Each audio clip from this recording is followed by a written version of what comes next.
তিনি কেমনে ইমামে হুসাইনের মতো। আজকে দেখেন আলে রসুল আমাদের চোখের সামনে বসা, এই আলে রসুলের সৌন্দর্যের আলম যদি এটা হয়, ইনার পরদাদা যারা ছিলেন তাদের সৌন্দর্যের আলম কি ছিল? সম্মানিত উপস্থিতি, এত কিছুর পরেও মনে শান্তি না থাকলে আপনি ডিপ্রেস হবেন, মেন্টালি অ্যাংজাইটিতে পড়ে যাবেন।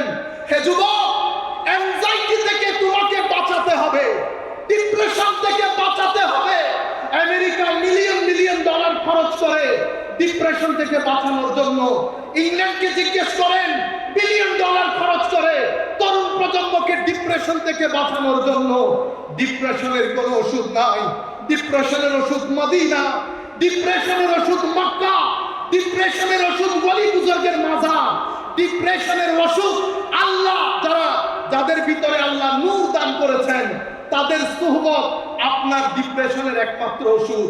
পৃথিবী শুধু ঘর বানার কাজে আছে, পৃথিবী দেওয়াল তোলার কাজে আছে, পৃথিবী পলিসি মেক করছে, পৃথিবী চাকচিক্য বাড়াচ্ছে, কিন্তু পৃথিবীর মানুষ একাকিত্বে ভুগছে। নর্থ থেকে সাউথ পর্যন্ত কোন নেতা, কোন বিশ্ব প্রেসিডেন্টের মুখে শুনি নাই যে পৃথিবী একটা কঠিন পরিস্থিতি পাড়ি দিচ্ছে, আমার ছেলে ডিপ্রেস হচ্ছে।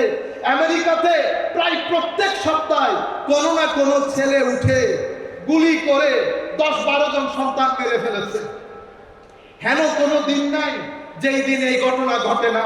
আমেরিকার ঘরগুলোর মধ্যে, ইংল্যান্ডের ঘরগুলোর মধ্যে, আমি যেহেতু পুলিশের সাথে দীর্ঘদিন কাজ করেছি as a chaplain for Northampton police, আমি খুব কাছ থেকে দেখেছি মানুষ কি রকম হাহাকার করছে। হে তরুণ, পৃথিবী চায় তুমি তাদের মতো হাহাকার করো, কিন্তু আমরা আমাদের তরুণ প্রজন্মকে এই ডিপ্রেশনের মধ্যে দিতে পারবো না। হে তরুণ, দরুদে পাকের সাথে দিল লাগাও। হে তরুণ, নামাজের সাথে দিল লাগাও, কোরআনে পাকের সাথে দিল লাগাও। আল্লাহর ইজ্জতের কসম করে বলছি, শান্তি এর বাইরে নসিব হবে না। সেই কারণে আমার আল্লাহ দিন দিয়েছেন, আমি ঋণী, ইনডেক্টেড টু অলমাইটি আল্লাহ। আল্লাহ একটা দিন সাজিয়েছেন, যেই দিন এই ঋণ আল্লাহ উদ্ধার করবেন। এটা হচ্ছে পে ব্যাক, আপনাকে রিপে করতে হবে আপনার এই ঋণ। সেই কারণে কিয়ামত দিবসকে বলা হয় ইয়াউমুল হিসাব, ডে অফ অ্যাকাউন্টেবিলিটি। আপনার প্রত্যেকটা কিছুর হিসাব দিতে হবে, কোনটা কি কাজে খরচ করেছেন। কেউ থাকবে না, ডিভাস্টেশন হবে। মা, বাবা, ভাই, বন্ধু সবাই একজন আরেকজন থেকে পলায়ন করবে।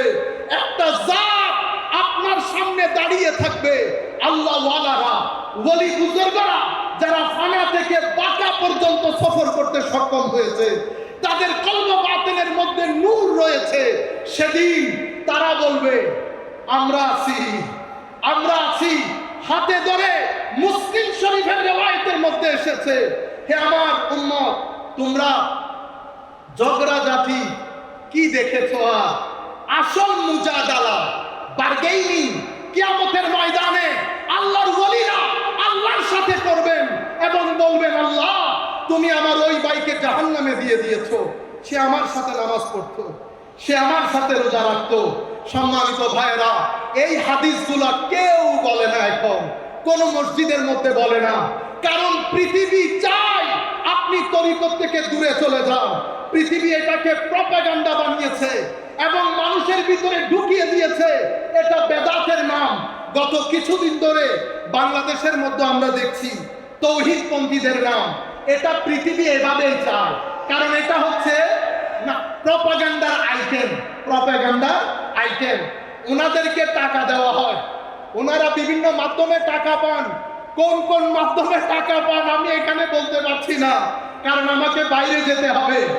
আপনি কল্পনাও করতে পারবেন না, $1 মিলিয়ন না, $2 মিলিয়ন না, 20 মিলিয়ন ডলার বছরে বিভিন্ন প্রজেক্টের নাম দিয়ে আমেরিকান গভর্নমেন্ট থেকে আদায় করা হয়। আমেরিকান গভর্নমেন্টও দেয়, তারাও জানে। সেই কারণে একটা দেশের ইমিগ্রেশন প্রশ্নের পরে আমাকে ফাইনালি জিজ্ঞেস করছে, আমি তোমাকে একটা প্রশ্ন জিজ্ঞেস করব, তোমার হাতে 15 মিনিট, তুমি আমার এই প্রশ্নের উত্তর দিবা।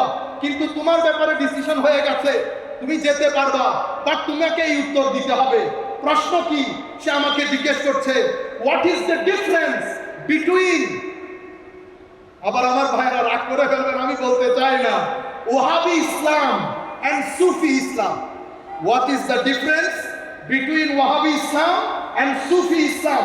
আমি ওয়াহাবি ইসলাম বলাতে আপনারা কেউ রাগ করবেন না, কারণ এটা শনিবারকে শনিবার বলাতে তো আর দোষ নাই, রবিবারকে রবিবার বলাতে দোষ নাই। এখন আমরা হেদায়েতের বাগানে ঠিকঠাক এখানে রাজনৈতিক মঞ্চে বলবেন, এখানে শুধু শুনবেন, জেহেনের মধ্যে আমার নবী রাখবেন। আমি হয়তো আমার ভিতরে নূর নাই, কিন্তু যেই জায়গার মধ্যে আপনারা বসেছেন এখানে অসংখ্য অলি বুজুর্গ বসেছে, সুতরাং আমি অযোগ্য সেটা আমি শুরু থেকে স্বীকার করছি। সুতরাং আপনারা এখান থেকে নূর নিয়ে যাবেন, ঠিক বেঠিক বলা আপনাদের দায়িত্ব না। আপনারা এখানে হেদায়েতের বাগান, ভদ্রতা নম্রতা আমাদের আসল জিনিস। সম্মানিত উপস্থিতি, তো আমি ওনাকে বললাম আমাকে 15 মিনিট সময় দেবেন, 15 মিনিটের মধ্যে আপনি কোনো কথা বলতে পারবেন না। সে খাতা কলম নিয়ে লেখা শুরু করেছে। তো আমি বলতে চাচ্ছিলাম, এই যে আমাদের হযরতে ফারুক আযম, উসমানে গনি, হযরতে আলী, শুহাদায়ে কারবালা, সব হত্যার সাথে মুসলমান জড়িত। সুতরাং শুধু টুপিদারি পরলেই আমরা বিশ্বাস করব এমনটি না। আজীব বিষয় কি জানেন? আজীব বিষয় হচ্ছে আপনার সিনার ভিতরে যদি হোসাইনিয়ত থাকে, আপনার সিনার ভিতরে যদি কোরআনের নূর থাকে, আপনার আকৃতির মধ্যে সেটা প্রকাশ পাবে। যদি আপনার ভিতরে ইয়াজিদিয়ত থাকে, আপনার সুরতের মধ্যে সেটা প্রকাশ পাবে। আপনি যত সুন্দরী হন না কেন, আসেন আমরা জালালউদ্দিন আল কাদরিকে প্রেজেন্ট করি, আমরা হাশিমি শাহ হুজুরকে প্রেজেন্ট করি। আমাদের আমিরুল ইসলাম হাশিমি রঙের দিক থেকে একটু ডার্ক ছিলেন, আমরা উনাকেও প্রেজেন্ট করি। আপনারা ইয়েজিদি কথা ধারণকারী ব্যক্তিকেও প্রেজেন্ট করেন। সূরত বলে দিবে কোরআনের নূর কোন সিনার ভিতরে আছে আর কোন সিনার ভিতরে নাই। সম্মানিত উপস্থিতি, এটা দেখলে বোঝা যায় যাহা আপনার ভিতরে, this is the main representation of your soul. আপনার এটার ভিতরে যাহা আছে তাহা এটাতে প্রকাশিত হবে। তাই আমার নবী আমাদেরকে এলাপ করে গেছেন, হে তরুণ, উগ্রতার নাম ধর্ম না, ইনটলারেন্সের নাম ধর্ম না, ধর্ম টলারেন্সের নাম, সহিষ্ণুতার নাম, ভদ্রতার নাম, নম্রতার নাম, উদারতার নাম, পরিষ্কার পরিচ্ছন্নতার নাম। মানুষকে বাদ দিয়ে দেন। আসেন আজকের পর থেকে আমরা নিজেদেরকে মনিটর করি, শরীয়ত আমার তবিয়তকে কতটুকু পরিবর্তন করেছেন। যিনি বসে আছেন উনার পরদাদা হুজুর গৌসুল আজম আব্দুল কাদের জিলানীর যেই তরিকায়ে কাদেরিয়া, সেই তরিকায়ে কাদেরিয়া 7টা স্তম্ভের একটা স্তম্ভের নাম হচ্ছে আত্মাওয়াদু, ভদ্রতা, মানে নিজেকে সবার চেয়ে ছোট মনে করা। হুজুরের এই শিক্ষা আমার নবীর থেকে নেওয়া। সুতরাং আমরা দেখলেই শুধুমাত্র মুসলমান, দেখলেই শুধুমাত্র ইসলামী মনে করতে পারবো না। বাইতুল মুকাররম এটা বাংলাদেশের জনসাধারণের জাতীয় মসজিদ। সেই মসজিদে যে কাউকেই দাঁড়ানো হোক, উনি শবে বরাতের বিরুদ্ধে কথা বলাটা উচিত হবে না, কারণ উনি নির্দিষ্ট একটা মাইন্ডসেটের রিপ্রেজেন্টেটিভ না। বাংলাদেশ সরকার যখন উনাকে ওই জায়গার মধ্যে বসিয়েছেন, ওনার মাথায় রাখতে হবে বাংলাদেশের মেইনস্ট্রিম সোসাইটি কোনটাকে লালন করে। আর আপনি যদি মনে করেন মেইনস্ট্রিম সোসাইটি গুনাহকে লালন করে, আপনি যত বড়ই হন না কেন, আপনি আমিনুল ইহসানের চেয়ে বড় আলেম নন, আপনি আবেদ শাহ মুজাদ্দিদের চেয়ে বড় আলেম নন, আপনি ইমামে আহলে সুন্নাত আল্লামা হাশিমি শাহ হুজুরের চেয়ে বড় আলেম নন। সুতরাং আমরা এই জায়গা থেকে মিলাদুন নবী, শবে বরাত, আমরা রাষ্ট্র খেয়াল করতে হবে, মেইনস্ট্রিম মুসলিম সমাজ খেয়াল করতে হবে। আজকের দিন পর্যন্ত আমি একটু হিস্ট্রি 5 মিনিটের মধ্যে আপনাদেরকে বর্ণনা করি, আগে দিনের বিষয়টা শেষ করি। সম্মানিত উপস্থিতি, তাহলে হে যুবক, তুমি আল্লাহর কাছে ঋণী, কিয়ামতের ময়দানে এই ঋণের জবাবদিহিতা নিশ্চিত করতে হবে। আল্লাহ এই ঋণ নেবেন, সেই ঋণ কিভাবে পারফর্ম করবেন আমার নবী শিখিয়েছেন। আমার আল্লাহ, আমার নবী হাদিসে পাকের মধ্যে ইরশাদ করছেন, আহিব্বুল্লাহ লিমা ইয়াগযুকুম মিন নিআমিহি ওয়া আহিব্বুনি লিহুব্বিল্লাহ ওয়া আহিব্বু আহলা বাইতি লিহুব্বি। যেহেতু আল্লাহর কাছে ঋণী,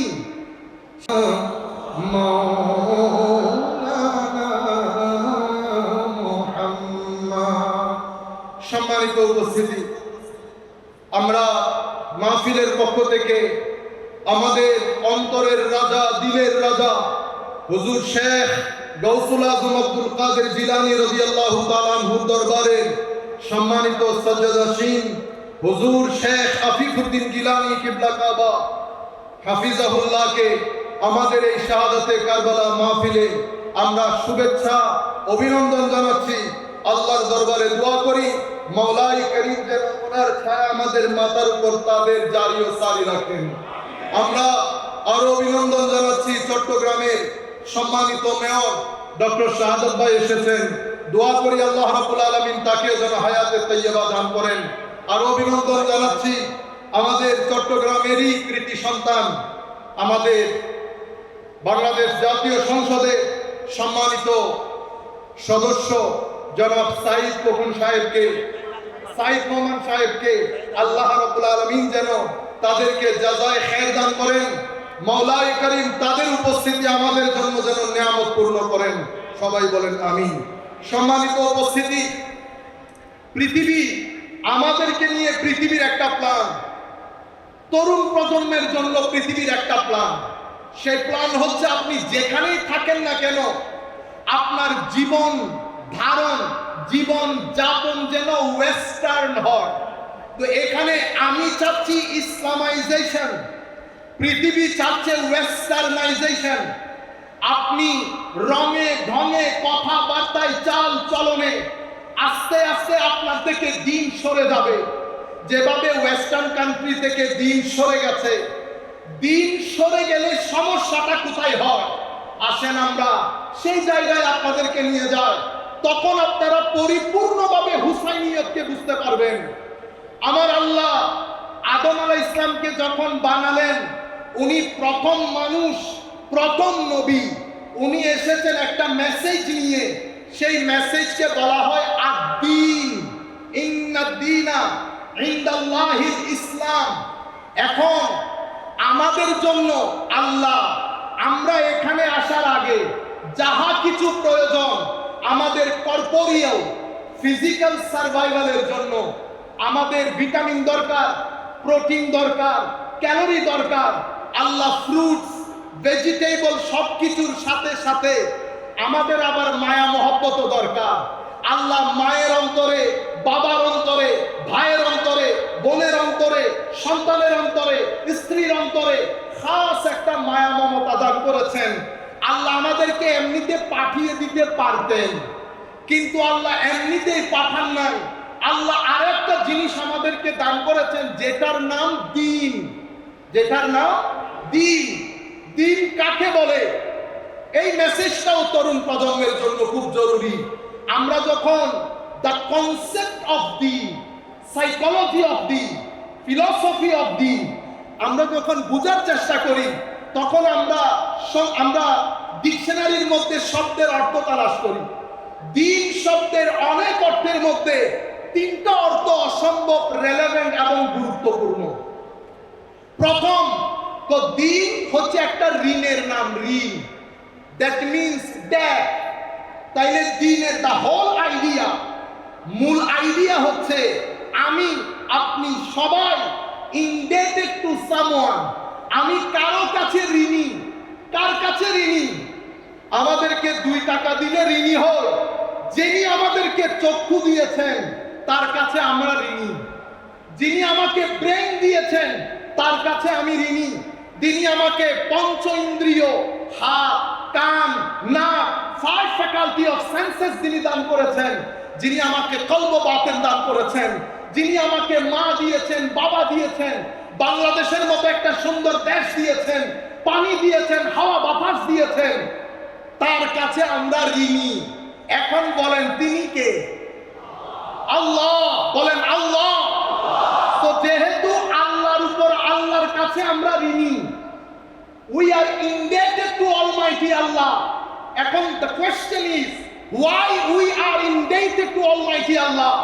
Because He has bestowed upon us numerous, countless blessings. Allah Rabbul Alamin আমাদেরকে অগণিত অফুরন্ত নিয়ামত দান করেছেন, সন্তান দান করেছেন। সেই কারণে আল্লাহর দরবারে ঋণী। আল্লাহ, আপনার এই ঋণ পরিশোধ করব কি করে, এই ঋণ কিভাবে পরিশোধ করব সেটা শেখানোর জন্য আমার আল্লাহ লক্ষাধিক নবী রাসূল পাঠিয়েছেন। আল্লাহ, আপনার ঋণ ফেরত দেওয়া কি খুবই জরুরি। আমার আল্লাহ বলছেন, বান্দা, সব কিছু তোমার হাতে দিয়েছি, মনের শান্তি আমার হাতে রেখে দিয়েছি, সুকুন, পিস অফ মাইন্ড আমার হাতে রেখে দিয়েছি। সেটা সেই ব্যক্তির নসিব হবে যেই ব্যক্তি আমার ঋণ পরিশোধ করবে, আমার নবীর কথা শুনবে, হুসাইনিয়তকে ধারণ করবে, সেই ব্যক্তিকে আমি ভিতরে শান্তি দেব। এটা ছাড়া ভিতরে শান্তি নসিব হয় না। মাদ্রাসায় পড়েন, মসজিদে থাকেন, ভিতরে এই শান্তি যদি নসিব হতো, ছোট ছোট বাচ্চাদের সাথে আমরা এহেন অমানবিক আচরণ করতে পারতাম না।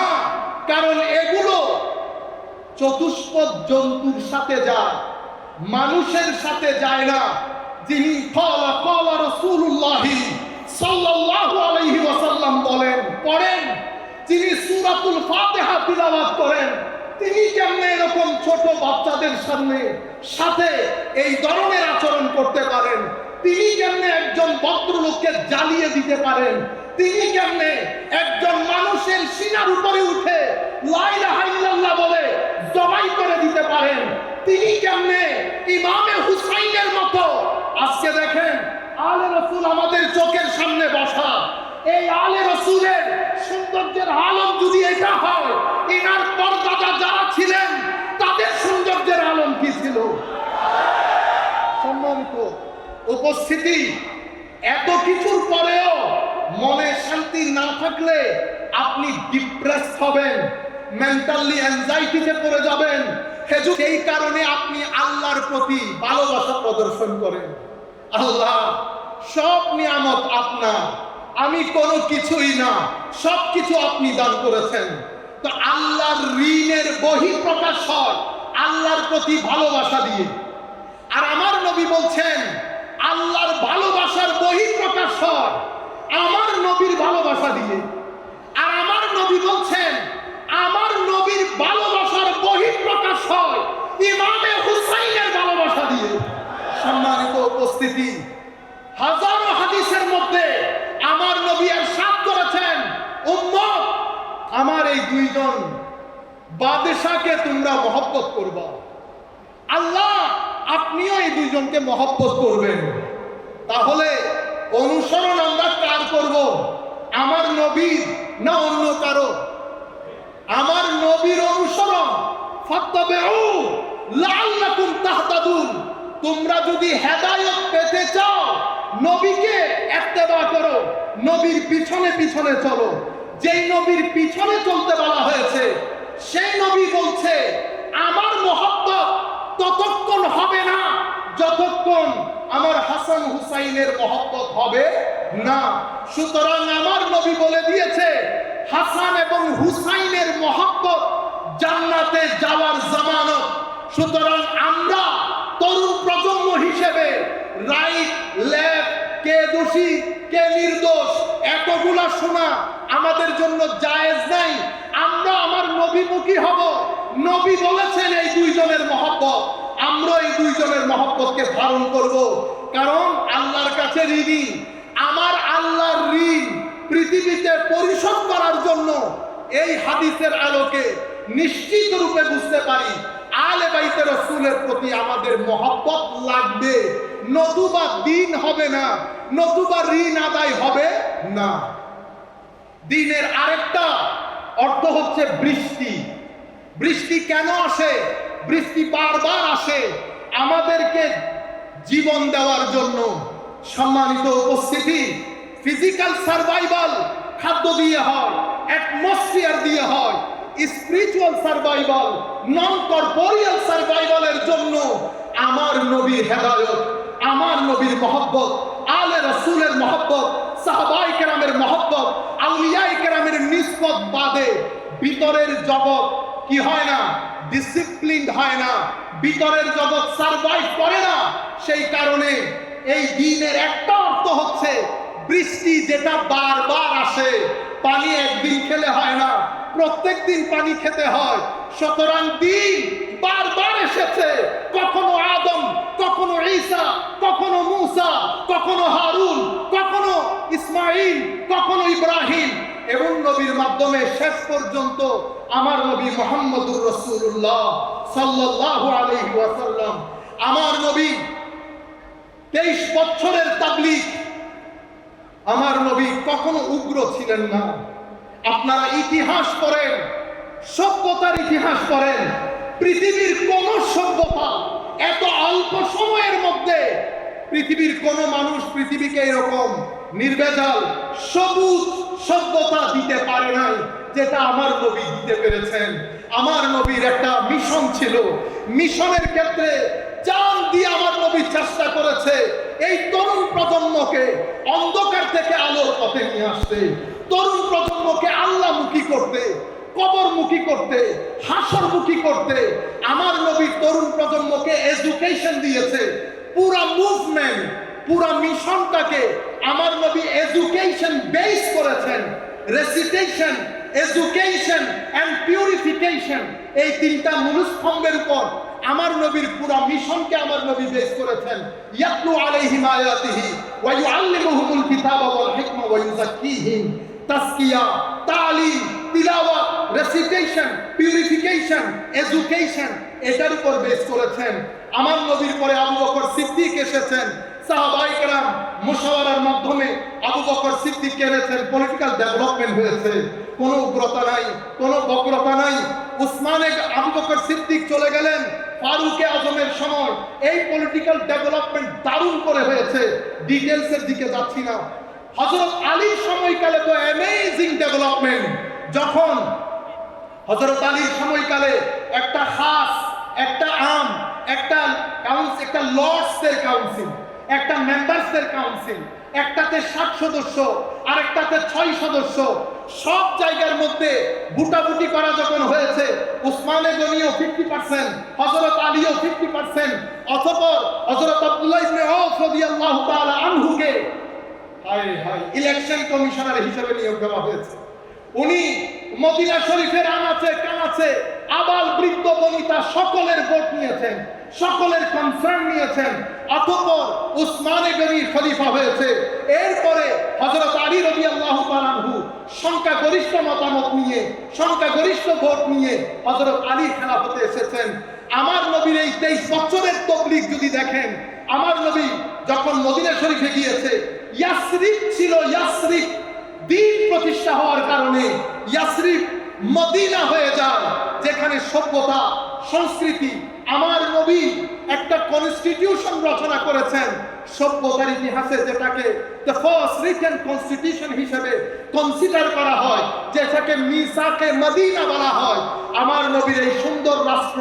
অতঃপর সাহাবায়ে কেরাম, সাহাবায়ে পর্যন্ত যাওয়ার আগে বিদায় হজ তো আপনারা শুনেছেন। হায় হায়, 13 বছর মক্কা শরীফে 400 থেকে 500 জন মানুষ ইসলাম কবুল করেছে। কেউ বলেছে 350, কেউ বলেছে 400। আমি 10-15 minute, 10 minute, yes, thank you. আমরা আমার নবী সাল্লাল্লাহু আলাইহি ওয়াসাল্লাম বিদায় হজ্জের ভাষণে দাঁড়িয়েছেন। 23 বছর মাত্র সময়। 23 বছরে কি হয় আপনি দেখেন। মক্কা শরীফের 13 বছরে 450-500 ঐতিহাসিক রায় যে কোনো একটা ধরে নেন। মদিনা শরীফে 10 বছর।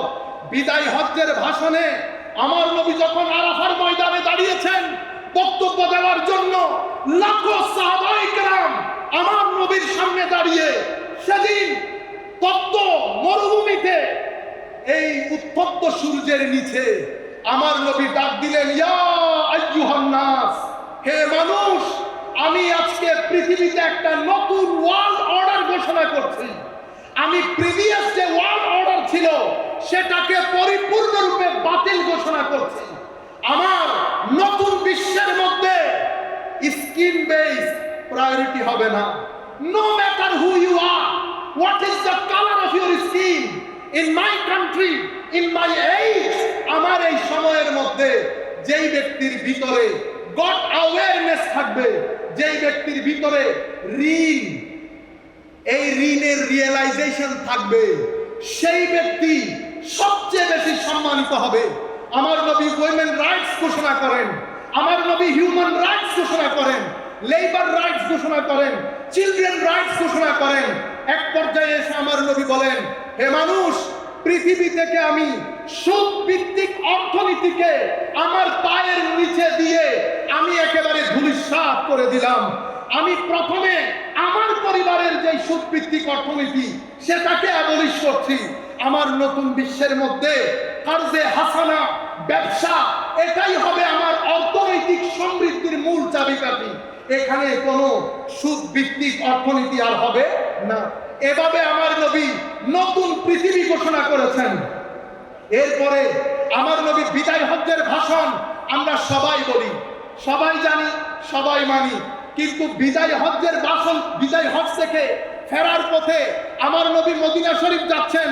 জিলহজ মাস, রবিউল আউয়াল শরীফে আমার নবী পৃথিবী ছেড়ে চলে যাবেন। গদিরে খুমের মধ্যে এসেছে, গদিরে খুমের মধ্যে এসে আমার নবী বললেন, হে আমার সাহাবায়ে কেরাম, তোমরা দাঁড়াও, যারা চলে গেছে তাদেরকে ফেরত আসতে বলো, যারা এখন এসে পৌঁছাই নাই তাদের জন্য অপেক্ষা করো, আমার জন্য মিম্বরের ব্যবস্থা করো। উট থেকে, উটের ওই উপরের অংশ যেটাতে বসে সেটা নামিয়ে আমার নবীর মিম্বরের ব্যবস্থা করা হয়েছে। সেই জায়গায় বসে আমার নবী উম্মতকে অ্যাড্রেস করছেন, হে আমার উম্মত, কিছুদিনের মধ্যে আল্লাহর ফেরেশতা আমার কাছে আসবে, আমাকে চলে যেতে হবে। মনে রাখো, তোমাদের জন্য আমি দুটি জিনিস রেখে যাচ্ছি। আল্লাহর কিতাব রেখে যাচ্ছি, কিতাবের ভিতরে হেদায়েত আছে, নূর আছে। এই কিতাবকে তোমরা ধরে রাখবা। পৃথিবীর মানুষ তোমাদেরকে ফুটবল বানাতে পারবে না, তোমরা হেদায়েত থেকে বিচ্যুত হবে না। আর রেখে যাচ্ছি আমার আহলে বাইত দুটি ভারী জিনিস, ইন্নী তারিকুন ফীকুম সাকালাইন। একটা ভারী জিনিসের নাম কোরআন, আরেকটা ভারী জিনিসের নাম আলে রাসূল। আমার নবী বলছেন, হে আমার সাহাবায়ে কেরাম, তোমাদেরকে আমার আলের ব্যাপারে আমি আল্লাহর স্মরণ করিয়ে দিচ্ছি। উযাক্কিরুকুমুল্লাহ ফি আহলে বাইতি। গদিরে খুমের সেই আওয়াজ, হে তরুণ, আমরা চাই আমাদের অন্তরে যেন ধ্বনিত প্রতিধ্বনিত হয়, আমরা যেন আমাদের সন্তানদেরকে শিখিয়ে যেতে পারি আমার নবীর গদিরে খুমের সেই আওয়াজ। সম্মানিত উপস্থিতি, সেই জায়গার মধ্যে আমার নবী হযরত আলীর হাত ধরেছেন, উপরে তুলেছেন, বলেছেন, হে মানুষ, মান কুনতু মাওলা ফাহাযা আলীউন মাওলা। আমি যার মাওলা, আলীও তার মাওলা। আমি যার বন্ধু, আলীও তার বন্ধু। আল্লাহুম্মা ওয়ালি মান ওয়ালা ওয়া আদি মান আদা।